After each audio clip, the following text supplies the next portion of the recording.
BJP. സംസ്ഥാന അധ്യക്ഷൻ K സുരേന്ദ്രൻ്റെ പദയാത്ര കോഴിക്കോട്ട് എത്തിയിരിക്കുകയാണ്. സ്വന്തം നാട്ടിലാണ്. ഇപ്പോൾ 15 മണ്ഡലങ്ങൾ പിന്നിട്ട് കഴിഞ്ഞു. ഈ 15 മണ്ഡലങ്ങൾ പിന്നിടും എന്താണ് ഒരു പൾസ്? വളരെ നല്ല ഒരു പ്രതികരണമാണ് എല്ലായിടത്തും കാണുന്നത്. ഇത്തവണ ഒരു പ്രത്യേകത, പൊതുസമൂഹത്തിൻ്റെ എല്ലാ പ്രതിനിധികളും എല്ലാ വിഭാഗം ജനങ്ങളെയും റെപ്രസെൻ്റ് ചെയ്യുന്ന ആൾക്കാർ പദയാത്രയിൽ വരുന്നുണ്ട്. മാത്രമല്ല ബി.ജെ.പി. പ്രവർത്തകർ മാത്രമല്ല, സാധാരണ ജനങ്ങളുടെ പ്രതിനിധികളെല്ലാവരും വരുന്നുണ്ട്. മതന്യൂനപക്ഷങ്ങളും കാര്യമായിട്ട് എൻ.ഡി.എയോടൊപ്പം ഇത്തവണ അണിനിരക്കുന്നുണ്ട്.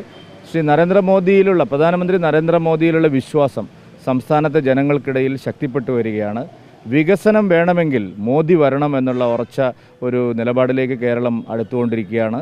കഴിഞ്ഞ തവണയൊക്കെ രാഹുൽ ഗാന്ധി പ്രധാനമന്ത്രിയാവുമെന്നുള്ള പ്രചരണത്തിനായിരുന്നു കൂടുതൽ ശക്തി ഉണ്ടായിരുന്നത്. ഇത്തവണ രാഹുൽ ഗാന്ധിക്ക് 40 സീറ്റ് തന്നെ കിട്ടുമെന്നുള്ള സംശയം കോൺഗ്രസിൻ്റെ മത്സരിക്കുന്ന എം.പിമാർ തന്നെ പ്രകടിപ്പിക്കുന്ന സാഹചര്യമാണ്. കോൺഗ്രസ് അധ്യക്ഷൻ തന്നെ എൻ.ഡി.എയുടെ വൻ ഭൂരിപക്ഷത്തോടു കൂടിയുള്ള തിരിച്ചുവരവ് പ്രവചിച്ചു കഴിഞ്ഞു. അതുകൊണ്ട് കേരളത്തിൽ ഇത്തവണ അമളി പറ്റില്ല. ഈ UDF LDFും ഒരേ നിലപാട് തന്നെയാണ്. അവരെ ഡൽഹിയിൽ അയച്ചിട്ട് കാര്യമില്ല എന്നുള്ള വിശ്വാസം വളരെ ശക്തമാണ്. ഇത്തവണ NDA പ്രധാനപ്പെട്ട ഒരു കക്ഷി തന്നെയാണ് കേരളത്തിലും. തെരഞ്ഞെടുപ്പിന് മുന്നോടിയായി നടക്കുന്ന യാത്ര സ്വാഭാവികമായിട്ടും തെരഞ്ഞെടുപ്പ് പ്രചരണം കൂടിയാണ്. കഴിഞ്ഞ 20 സീറ്റുകളിൽ കഴിഞ്ഞ തവണ പല സീറ്റുകളിലും 2 ലക്ഷത്തിലധികം വോട്ടുണ്ട്. ഇത്തവണ എങ്ങനെയാണ് ഒരു പ്രതീക്ഷ? ഇത്തവണ ഞങ്ങളൊരു 6-7 സീറ്റുകളിൽ ഞങ്ങൾക്ക് ഉറപ്പായിട്ടും ജയിക്കാൻ സാധിക്കും. അപ്രതീക്ഷിതമായി പല മണ്ഡലങ്ങളും ഇത്തവണ പ്രധാന മണ്ഡലങ്ങളായിട്ട് ഉയർന്നു വരും. വയനാട്, കോഴിക്കോട് പോലുള്ള മണ്ഡലങ്ങൾ ഇത്തവണ വളരെ നിർണായകമാണ് NDA സംബന്ധിച്ചിടത്തോളം. രാഹുൽ ഗാന്ധി മത്സരിക്കുന്ന വയനാട്ടിലും കഴിഞ്ഞ 3 തവണ MK രാഘവൻ പ്രതിനിധീകരിച്ച കോഴിക്കോട്ടും ഞങ്ങൾ വലിയ പ്രതീക്ഷയോടുകൂടിയാണ് മത്സരിക്കുന്നത്. ശക്തരായിട്ടുള്ള സ്ഥാനാർത്ഥികളെയാണ് ഞങ്ങൾ നിർത്തുന്നത്. വലിയ മാറ്റം സമൂഹത്തിലെ എല്ലാ വിഭാഗം ജനങ്ങൾക്കിടയിലും ഉണ്ടായിട്ടുണ്ട്. സംസ്ഥാന സർക്കാരിനെതിരായിട്ടുള്ള ശക്തമായ ജനവികാരം ഇത്തവണ അനുകൂലമായി പ്രതിഫലിക്കുക NDAക്കായിരിക്കും, UDFനായിരിക്കില്ല. കേന്ദ്ര നേതൃത്വത്തിൻ്റെ ആദ്യഘട്ട സ്ഥാനാർത്ഥി പട്ടികയിൽ കേരളത്തിന് എത്ര മണ്ഡലങ്ങൾ ഉണ്ടാവുന്നത്? അതെനിക്കറിയില്ല. എന്തായാലും കുറച്ച് മണ്ഡലങ്ങൾ ഉണ്ടാവും. ആദ്യം പ്രഖ്യാപിക്കുന്ന കൂട്ടത്തിൽ കേരളം പരിഗണിക്കപ്പെടും എന്ന് തന്നെയാണ് ഞങ്ങളെ വിശ്വാസം. ഞങ്ങളെ എല്ലാ മണ്ഡലങ്ങളിലും അതിനുള്ള പ്രോസസ്സ് പൂർത്തിയാക്കി പട്ടികകൾ അന്തിമമായിട്ട് കേന്ദ്രത്തിന് അയക്കുകയാണ്. അത് അന്തിമ തീരുമാനം ദില്ലിയിലാണ് ഉണ്ടാകുക. കേരളത്തിൽ ഇപ്പോൾ ഏറ്റവും കത്തി നിൽക്കുന്ന വിഷയം വനം വന്യജീവി പ്രശ്നമാണ്. ഈ വയനാട്ടിൽ ഇന്ന് മന്ത്രിതലം സംഘം സന്ദർശിക്കുകയാണ്. ഒരു ശാശ്വത പരിഹാരം ഉണ്ടാകുന്നു. മന്ത്രിതലം സംഘം പോയതുകൊണ്ട് ഒരു പ്രയോജനമില്ലല്ലോ. വയനാട്ടിൽ മന്ത്രി തന്നെ 4 നൂറ്റാണ്ട് പുറകിൽ ജീവിക്കേണ്ട ഒരാളാണ്.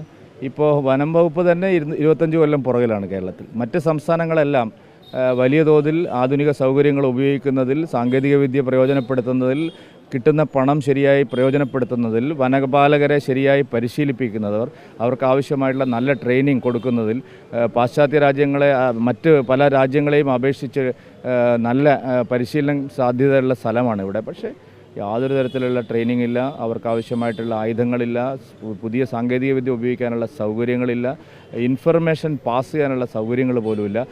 വളരെ വളരെ കുറ്റകരമായ അനാസ്ഥയാണ് മനുഷ്യജീവനുകൾ പൊലിയാൻ കാരണം. മന്ത്രിമാർ പോയത് കൊണ്ട് കാര്യമില്ല. ജനങ്ങളുടെ പ്രതിഷേധം ശക്തമാവുമെന്നല്ലാതെ ഒരു പ്രയോജനമില്ല. ഈ സർക്കാരിൻ്റെ പിടിപ്പുകേട് കൊണ്ടാണ് ജീവനുകൾ പൊലിയുന്നത്. വനമന്ത്രി പറയുന്നത് കേന്ദ്രത്തിന് ആവശ്യമായ സഹായം കിട്ടുന്നില്ല. വലിയൊരു പദ്ധതി സമർപ്പിച്ചു, അതിന് അംഗീകാരം പോലും. ഒന്നാമത്തെ കാര്യം, ഈ മന്ത്രിക്ക് വനത്തിനെ പറ്റിയിട്ട് ഒരു കാഴ്ചപ്പാടുമില്ല. നമ്മളെ നാട്ടുകാരൻ തന്നെയാണ് അദ്ദേഹം. ഇതിനൊന്നും പറ്റിയ ആളല്ല. കാരണം 100 കണക്കിന് കോടി രൂപയാണ് ഓരോ കൊല്ലവും കേന്ദ്രം സംസ്ഥാനങ്ങൾക്ക് വനം വന്യജീവി നിയമത്തിനും വനവുമായി ബന്ധപ്പെട്ട ഇടയിൽ താമസിക്കുന്നവരുടെ ഇതിനു വേണ്ടിയിട്ട് ചെയ്തുകൊണ്ടിരിക്കുന്നത്. അതൊന്നും അറിയാതെ ഇവിടെ രാഷ്ട്രീയം പറഞ്ഞുകൊണ്ട് കാര്യമില്ല. സ്വന്തം ജോലി ചെയ്യുന്നതിൽ ദയനീയമായി പരാജയപ്പെട്ട വനം മന്ത്രി കേന്ദ്രത്തെ കുറ്റം പറഞ്ഞ് പതിവ് പോലെ രക്ഷപ്പെടാനുള്ള ശ്രമമാണ് നടത്തുന്നത്. പക്ഷേ ജനങ്ങൾക്കിതെല്ലാം അറിയാം. രാഹുൽ ഗാന്ധി അവിടുത്തെ MP അല്ലേ. കേന്ദ്രത്തിൻ്റെ കുഴപ്പമാണെങ്കിൽ ഇപ്പോൾ വലിയ ബഹളം രാജ്യത്തുണ്ടാവുമായിരുന്നില്ലേ. കേന്ദ്രത്തിൻ്റെ കുഴപ്പം രാജിവെക്കണമെന്നൊരു അഭിപ്രായം.